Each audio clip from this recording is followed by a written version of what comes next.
Good morning. We gather here today with a sense of loss and of sadness, but also in a spirit of thanksgiving, to give thanks for the long and very full life of Major PeterDarling. It is, in a sense, adding to the sadness that under the present restrictions we are limited with the numbers that we are here today. We know we're being joined by others as this service is live streamed, and I hope that they feel they were very much part of this service and in celebration of Peter's life.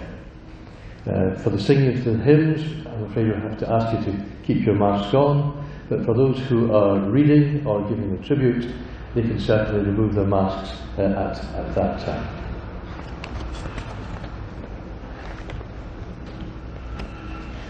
Let's begin with the hymn, Amazing Grace.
The souls of the righteous are in the hand of God, and there shall no torment touch them, they are in peace. Jesus said, Blessed are they that mourn, for they shall be comforted. Let us pray.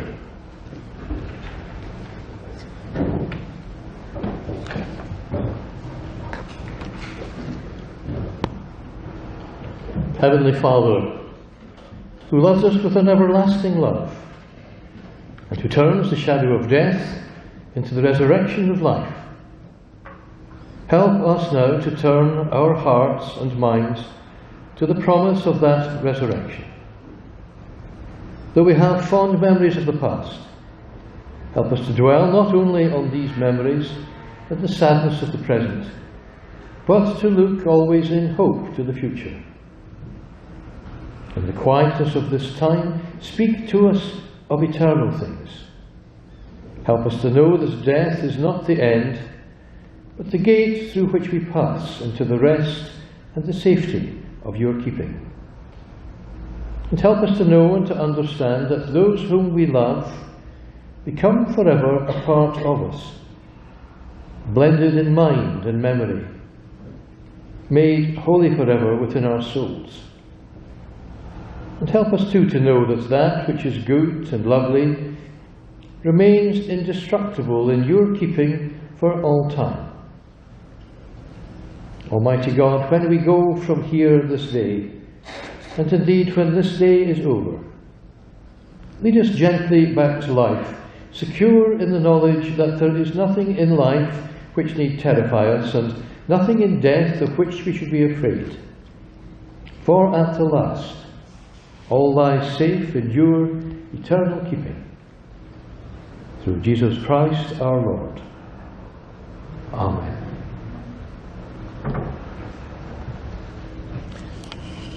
I now invite those who are in the tributes to come forward as indicated in our order of service.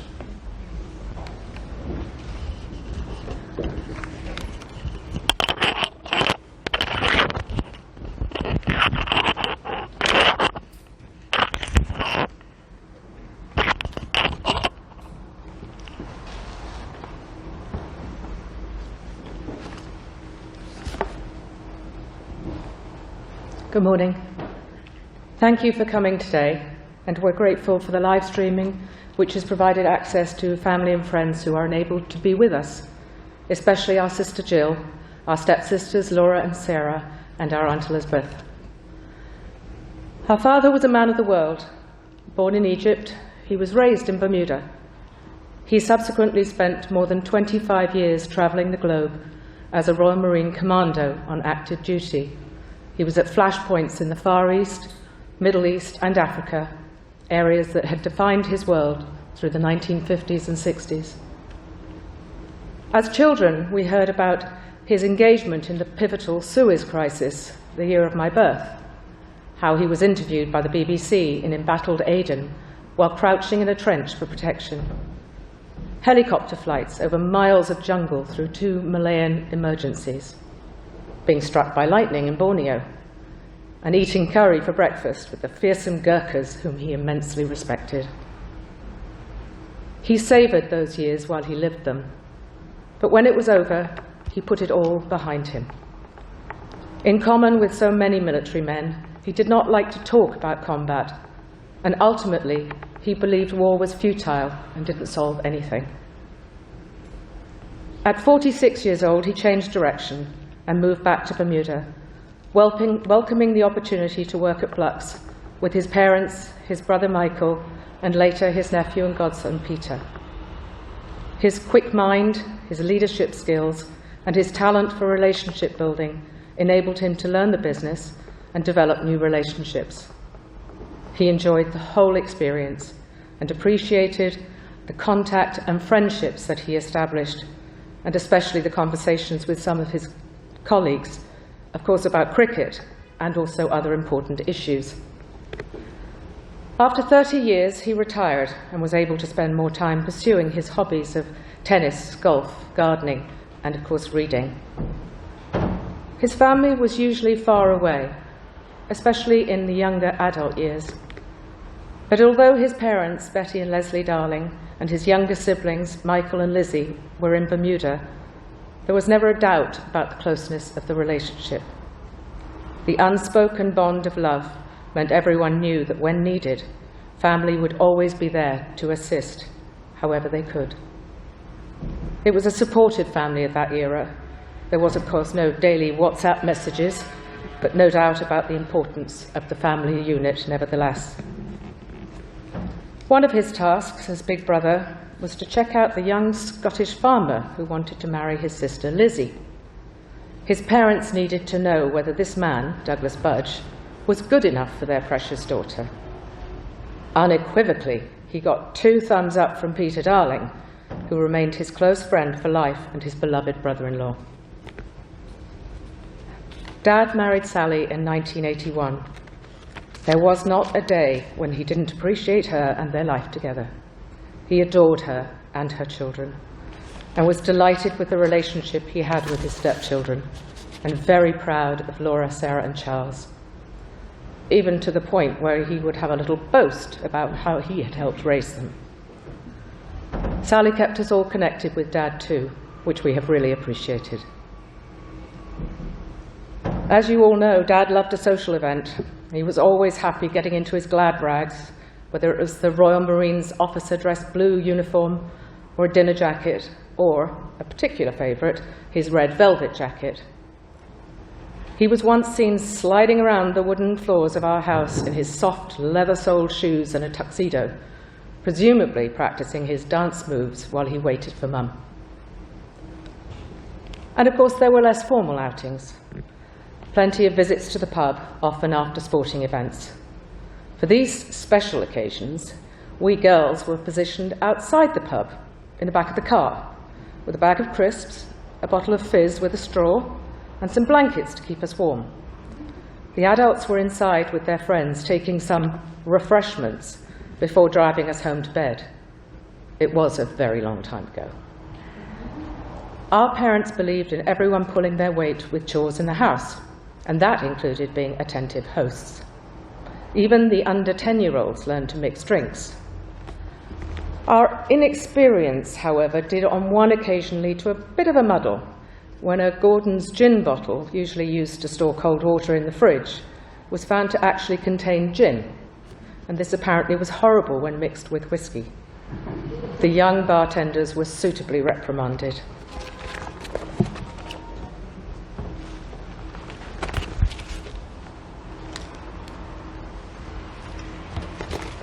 Sport was always a big part of Dad's life. As a young man, he played cricket, squash, and field hockey. He played tennis into his 80s, and having taken up golf in his 60s with Sally, he continued playing until he was 90. She even got him skiing a couple of times. He was one of those fortunate, well-coordinated people who was good at whatever sport he tried. He represented the Royal Marines at cricket and field hockey, and once played in the hallowed ground at Lord's. And he did like to win. In the many messages we've all received over the last 3 weeks, many people have spoken of Dad's kindness and warmth. But this was not at all characteristic of his nature when it came to games or sporting activity. Not a bit.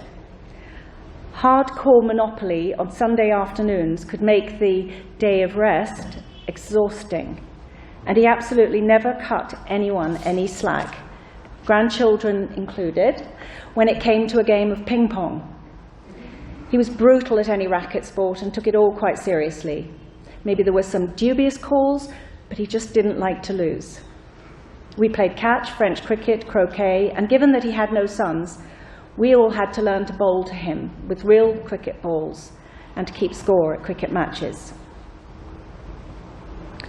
PeterDarling was a voracious reader, devouring books, heavy and light, fiction and non-fiction, magazines and newspapers by the ton. His mind was sharp, and his intellectual curiosity led him to explore and question. He loved to debate the issues and was happy to discuss almost anything with anyone. But he would challenge you if you could not back up your assertions, or were lazy or ill-considered in your arguments. The family dinner table was always lively with conversation, although sometimes it made meal times a little indigestible. We were encouraged to think freely and listen well to others. There were possibly times when he would have liked us to be a little more agreeable, but ultimately he gave us a good life lesson. How was he as a father? When we were children, we loved spending time with Dad, especially because he was away for such long periods. For months at a time, our mother remained at home with 4 little girls, just 5 years difference between the oldest and the youngest. She and we happily escaped each other when he would take us with him to the hardware store. It was always fun, and he'd give us a penny for pocket money to buy a small bar of chocolate or some bubble gum. He treated us a bit like adults, occasionally offering advice. At 15, I was alarmed when he told me that he and my mother had done their best, and now the consequences of my behavior were my own. It was perfectly rational thing to say, but it was also terrifying. Your parents yelling at you, maybe even grounding you, is not pleasant, but somehow it's massively more appealing than the prospect of facing up to the actual impact of your ill-judged behaviour on yourself. It was a good lesson. He sometimes described life in a house with 5 women as like living in a twittering dovecot. But as we all grew up, he was happy enough to be escorted to parties by his daughters, as he probably thought the young men who came over to check us out were coming to talk to him. To be fair, he was much loved and admired by many young men, whether members of the commando teams or our boyfriends. They appreciated his wit and candour and spent many happy hours discussing matters of state with him. Sometimes they actually did seem to prefer his company to ours. The moustache and the crooked smile. As children, we joked that Dad was born with a moustache. None of us had ever seen him without it. When he turned 90, we put together a book of photographs to capture his 9 decades, and we also asked family, including all 22 grandchildren, to write messages to him to express their feelings. The moustache featured prominently and was described by one grandson as a glorious white broom sitting above your top lip. The grandchildren loved his crooked smile and all the mischief it implied. Even when they behaved appallingly, such as the time a couple of them used the neat row of agapanthus in his garden as golf balls, he still followed the scolding with that characteristic smile, one side creeping up his face, a little higher than the other. He saw so much in his 96 years, but he was not one to dwell on the past, and he remained engaged with topics of the day until quite close to the end. Thank you, Dad, for the life lessons, the experiences, and the humour that you brought us. You were one of a kind, and we miss you very much. May you rest in peace.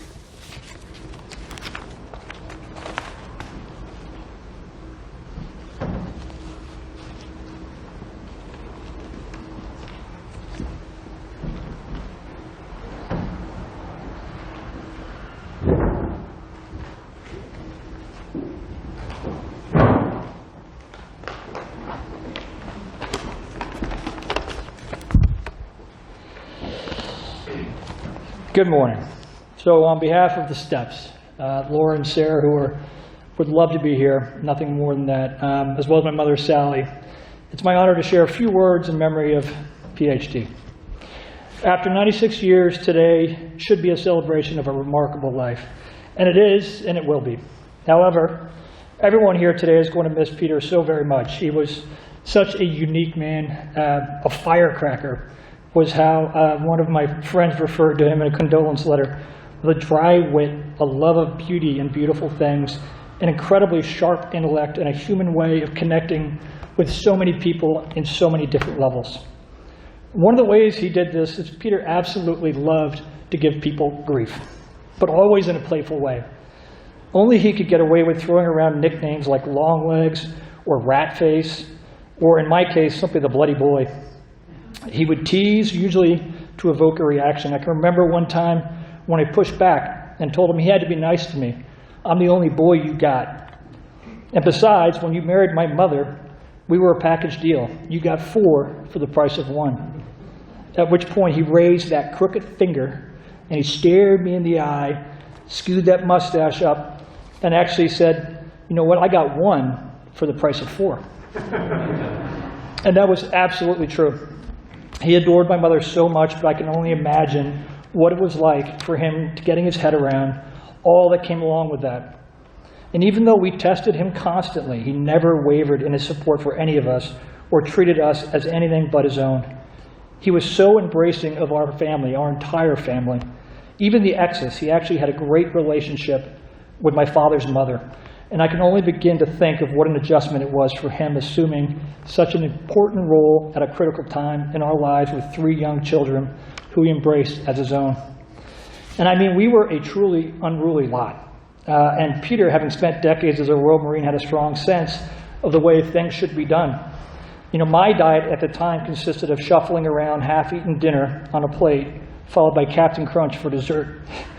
In Peter's mind, children were expected to display table manners, finish what was on their plate and clean up after themselves, always remembering to clear the salt and pepper from the table. He embraced this role, but always at pains to be sensitive to our own father's role and place. Tell me what to do, you're not my father. To which he responded, that may be true, but while you live under this house, you'll bloody well do what you're told. Peter was always willing to try different things. We somehow managed to get him on cross-country skis for the first time. He was probably close to 70 years old. 2 days ago, Laura sent me a picture of that day, and it's a remarkable picture. I'll show it to you later. It's a picture of him, and he's wearing this purple, orange, and pink one-piece ski suit. And he may have borrowed it from Craig. And he had it topped off with a tweed hat on top of his head, and just this beaming big old smile. He went down in a crumple on the side of the ski mountain, but was just laughing the entire time. You know, he took up golf probably at 60, and we had so many great rounds of golf together where we competed for bragging rights. This was 2 years ago, literally. I checked with Delia yesterday. David and myself and a good friend of mine, we played golf with him at Mid-Ocean 2 years ago, and we got up on the first tee, and Peter was strutting around like a celebrity. And all the grandkids were taking pictures of him as he stood on the first tee, and the starter, Anthony, came out and was so thrilled to see him. It was like this reunion, and it was just a remarkable thing, and it was a hard time getting him off the golf course. He was having so much fun. Peter had an amazing intellectual curiosity. I remember being so surprised when he told me that he did not go to university. I was shocked because I felt like everybody I knew that was smart went to university, and he certainly fit that bill. But, you know, unlike so many others, Peter learned by experiencing things. He learned with his inquisitive mind, always asking questions, always wanted to know more. He asked me so many questions about my business, wanting to understand how and why and what we did. He read continuously historical and biographical books and devoured newspapers and his economist magazines, reading them cover to cover. Peter was such a strong man, physically fit until the very end.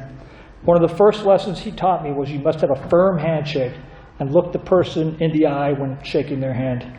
So, of course, he and I made a game of this, and every time we'd get together, we would shake hands. I'd look him in the eye, and I'd squeeze as hard as I bloody well could, and he would squeeze back until one of us would give in eventually. And 2 days before he died, one of the last great memories I had with him was I shook his hand as I was leaving. I'd had hardly any conversation with him the entire day. And I shook his hand, and he looked me in the eye, and he shook back, and he squeezed really strong back. And he had this little glimmer in his eye and a little smile, and he put his arm up, and he goes. That was Peter. Peter could be a hard ass, and he scared the crap out of some of my more rambunctious friends. However, they probably deserved it. But they always knew where they stood, and he never held a grudge after addressing their transgressions. And I'm sure this came after his years of being a Royal Marine. I know many Bermudans who still refer to him as the Major, and it was such a part of who he was. He always marched with pride in the Remembrance Day parade with that green beret on his hat, rigid and proud and absolutely perfect in-step stride until 94. And meanwhile, we and all the kids would all be trying to get his attention on the side of Front Street, and he was always so dead straight and focused on his task. Peter loved people, young people in particular. By the time you reach the age of 96, everybody is basically younger than you. However, I've been amazed at the number of kind notes that I and my sisters have received from so many of our friends who developed a really unique and special relationship with Peter. They really loved and respected him. But more than anything, he had a very special place in his heart for his girls. He would playfully refer to each as his favorite, usually within earshot of the others, to elicit an appropriate reaction. He doted on Amanda, Jill, Penny, and Robin. They returned his love and gave him so much joy, particularly later in life. He extended his love and adoration to my two sisters, Laura and Sarah, and relished their visits to Bermuda. When Rebecca joined the family, he embraced her as one of his own. But there was one whom he showered with more love than and that was you.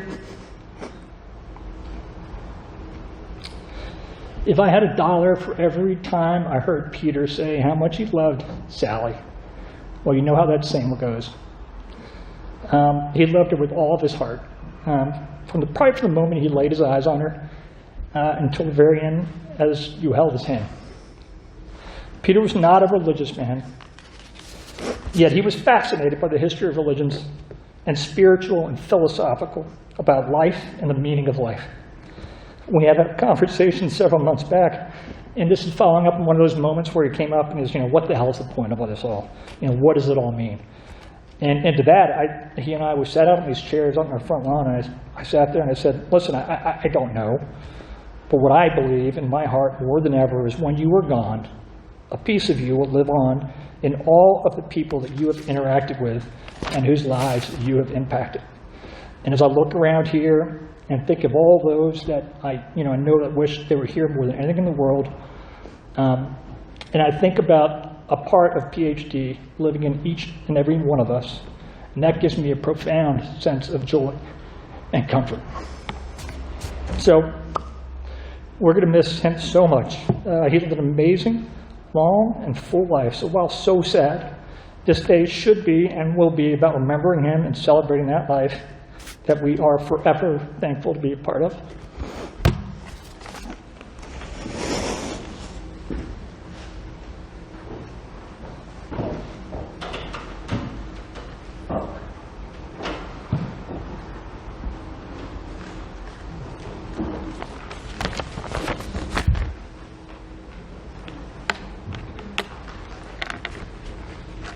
Six years ago, I wrote a tribute to Peter on the occasion of his 90th birthday, and I have been asked to read it to you today. A man born in Cairo 12 months prior to the great general strike of 1926 in England has seen quite a bit. You might think that he has seen enough for him to formulate how the world should be with his defining experience. A man who has determined how life should be. A military man who has witnessed conflict at first hand and how to write it. A man of firm and fixed ideas and unmoving. You haven't met PeterDarling. Never shy to challenge false gods or prophets, he does so gently. He relishes challenges like the sportsman he was and is, but delivers pronouncements not as written on a tablet, but as a starter for 10, a topic for discussion and debate. Only his hearing prevents a round-table discussion, but he always wishes to listen, even if he thinks that the view he hears is close to idiotic. He pokes fun, of course, as is his wont, and pricks icons as he considers necessary. His grasp of current affairs is like breaking news, and his understanding of the human condition a lifetime experience.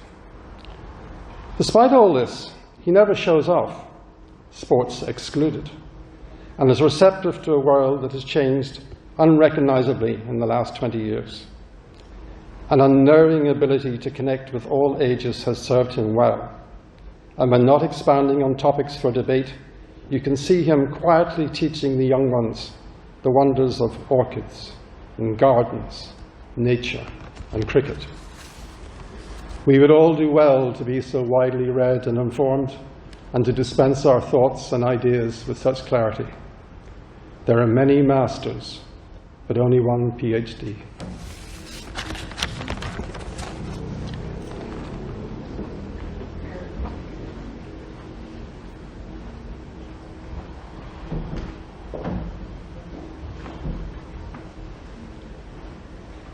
That concludes the tributes. We now stand to sing the hymn, I vow to thee, my country.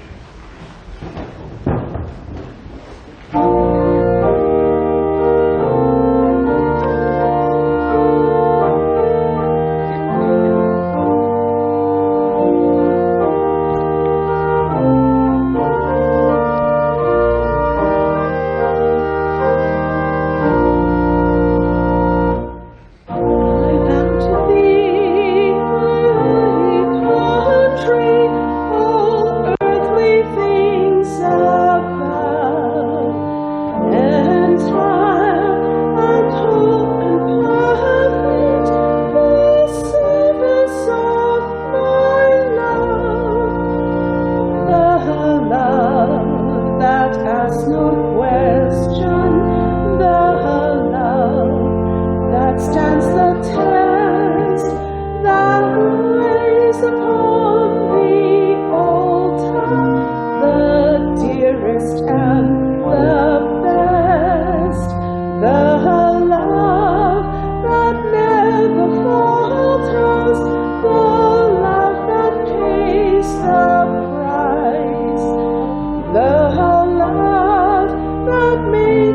undaunted, the final sacrifice.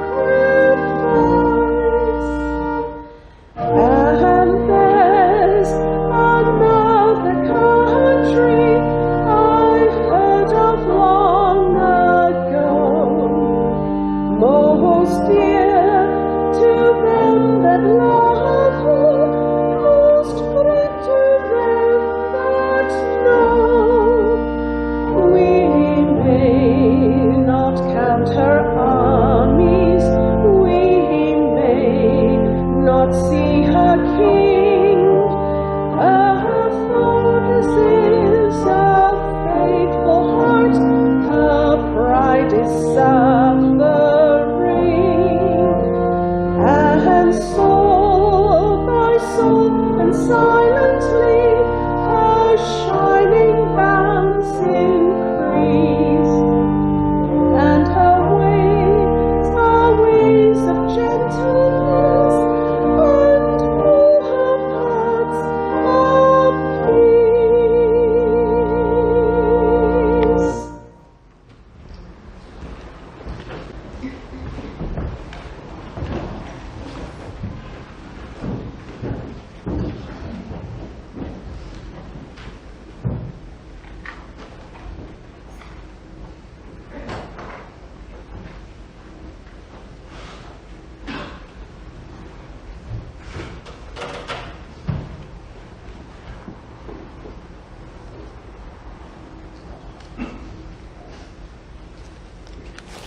I thought I'd lost it. Thank you all for the wonderful tributes paid to my brother. He was indeed a remarkable man, as indeed so many men are. When he retired from the Royal Marines, I invited him to come and work with me at Bluck's. My father said I was mad and that it just would not work. And when Peter arrived and sat at a desk on which he sat for the rest of his time there, right next to me, as close as the minister is, he turned to me and he said, "The only way this is going to work is if you give me areas which I am completely responsible for." And I thought about it for a bit, and I did exactly that. And we worked together for the rest of time with never a hard word, never a disagreement, and he was indeed a wonderful man, as you have all described. The lesson today is taken from the Gospel according to St. John, chapter 14, beginning at verse 2. Jesus said, "Let not your heart be troubled. Ye believe in God, believe also in me. In my Father's house are many mansions. If it were not so, I would have told you. I go to prepare a place for you. And if I go and prepare a place for you, I will come again and receive you unto myself, that where I am, there ye may be also. And whither I go, ye know, and the way ye know. I am the way, the truth, and the life. No man cometh unto the Father but by me. Peace I leave with you. My peace I give unto you. Not as the world giveth, give I. Let not your heart be troubled, neither let it be afraid." Here ends the reading.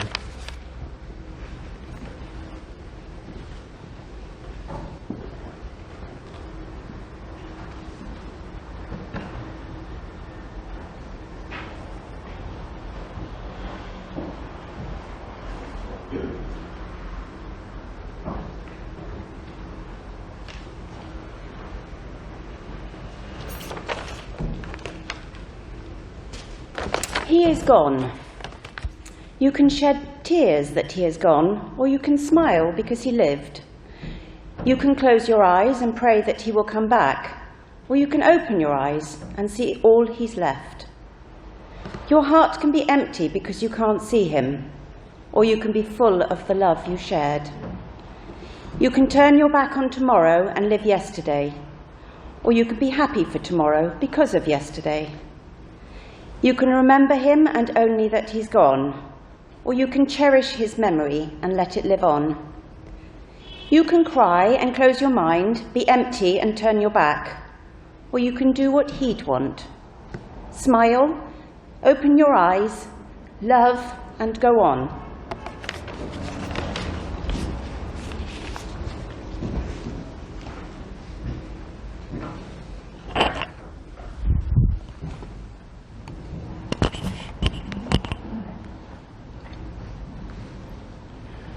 Let us pray.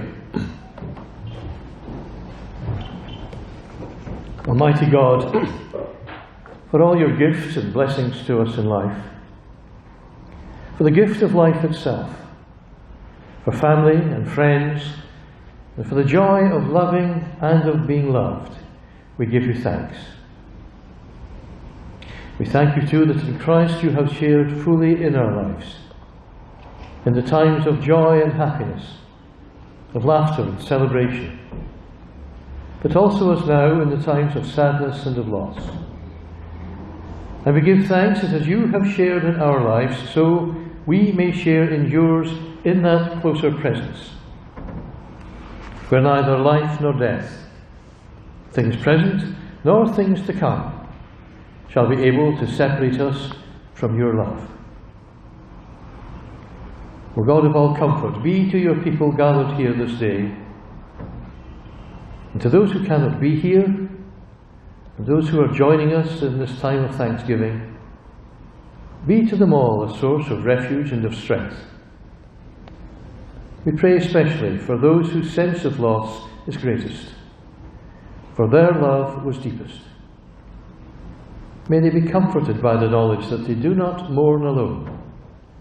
May their sorrow be transformed by hope, their sense of loss gradually give way to thanks for so much given to them, which can never be lost nor tarnished.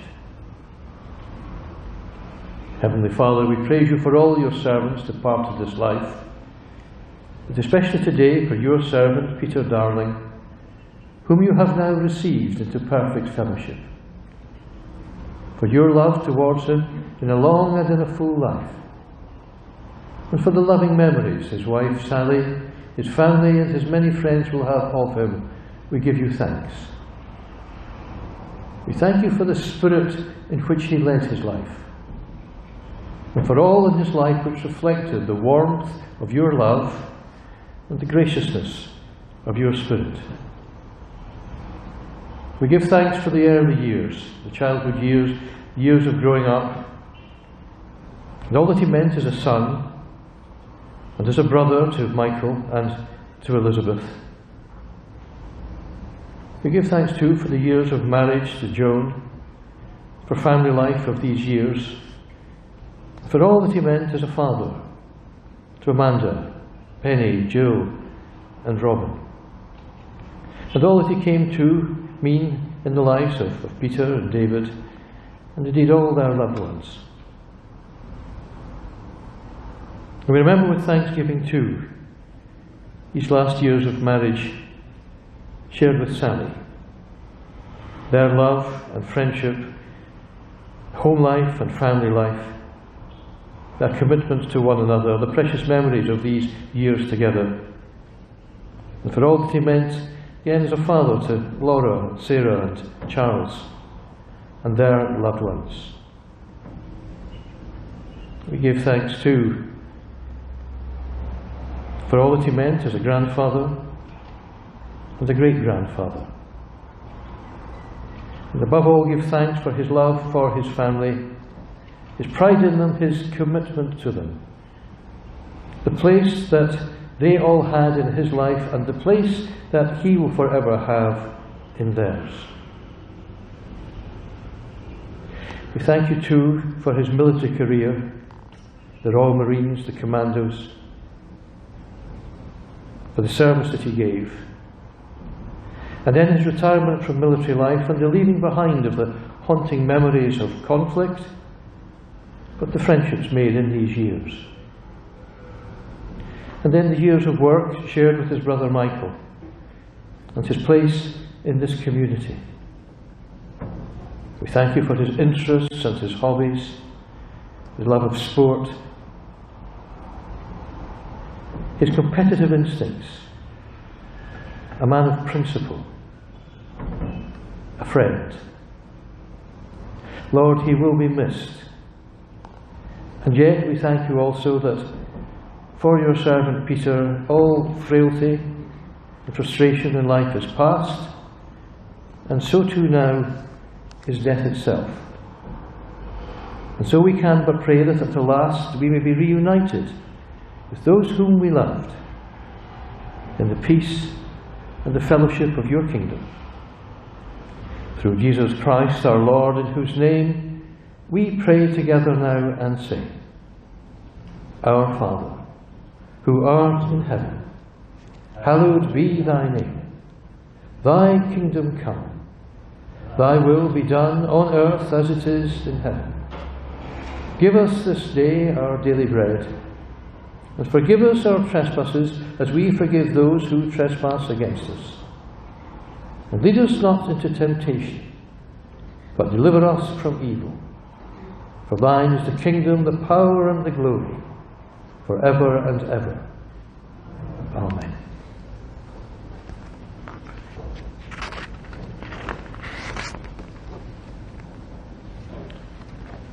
The hymn, Eternal Father, strong to save.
Go now in the peace of God, which is beyond our human understanding, and the blessing of God Almighty, Father, Son, and Holy Spirit, be with you and all whom you love, this day and always.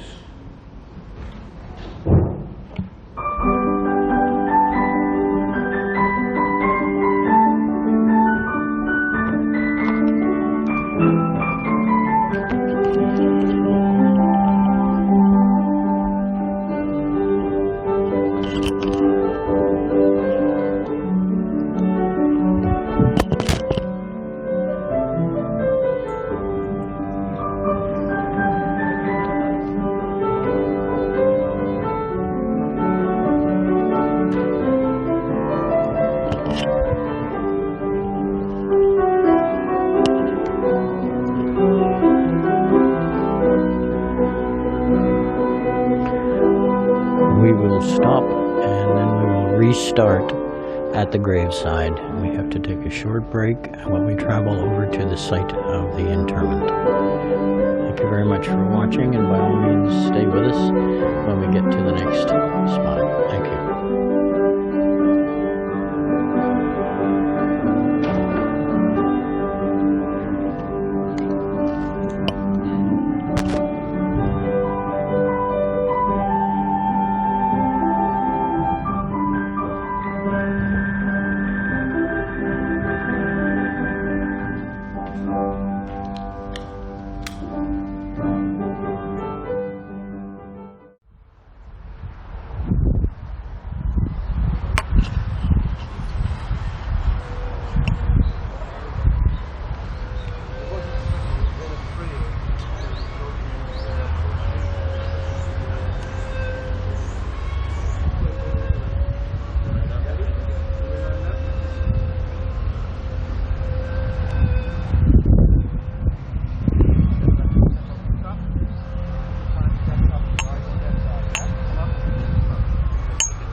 Yeah, you guys are going to stand up.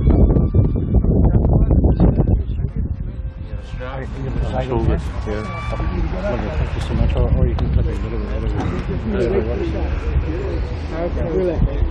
He's got. Hey, don't wrap it, You're going to be lowering it down. Hang on a minute.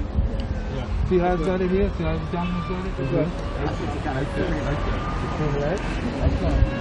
Relax for a sec. Come down a little bit. Yeah. Just relax for a sec. Okay, we've got everyone here. We gather here now in a spirit of thanksgiving for the long and for the full life of PeterDarling. The eternal God is thy refuge, and underneath are the everlasting arms. Take the weight. Everybody come together. Is it possible to take the flowers off? Sorry, I should have said it before. I do beg your pardon. Why do you want to take them? I'm going to put them on the top. Thank you so much. Ready, guys? Yep. Okay. Thank you. Get back straight up. Just let it slip through your hands. Nice and easy. Get back straight.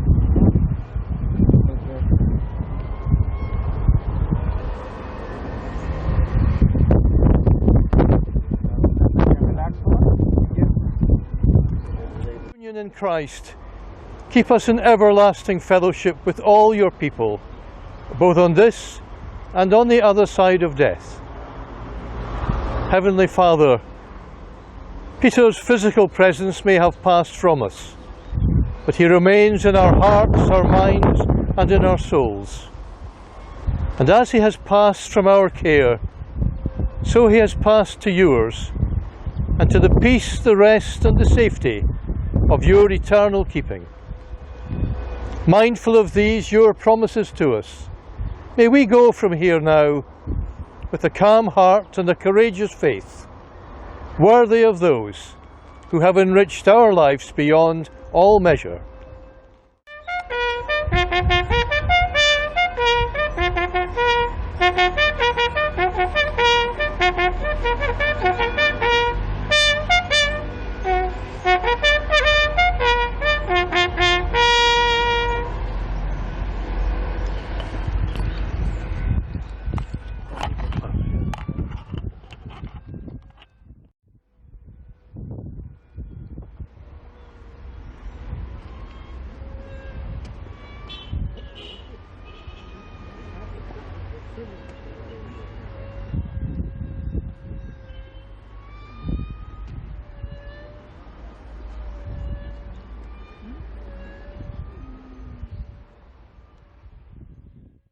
And now go in peace, and the blessing of God Almighty, Father, Son, and Holy Spirit.